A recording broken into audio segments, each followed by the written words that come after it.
မြန်မာပြည်ရွှေတီရွှေနန်းဆိုင်တဲ့မြေကျုံတွေပတ်ရန်မြို့တီကရာဇဖွားများခေါင်းဆောင်တာနမ်းမြို့ယောက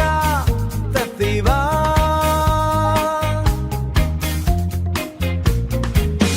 နမ်းမြို့ယောကသက်သေးပါလှပသေးစွာမမ်းမြေမှာမန်တောင်ကြီးကလာနေတာ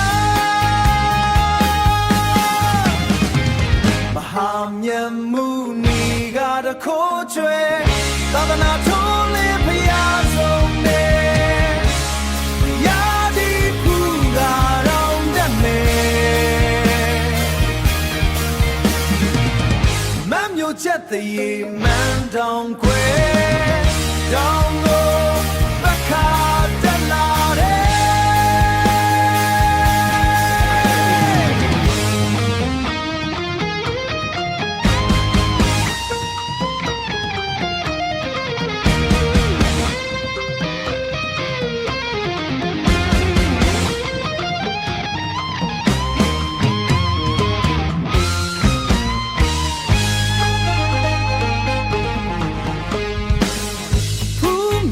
ကြီးဖျားကြီးရဲ့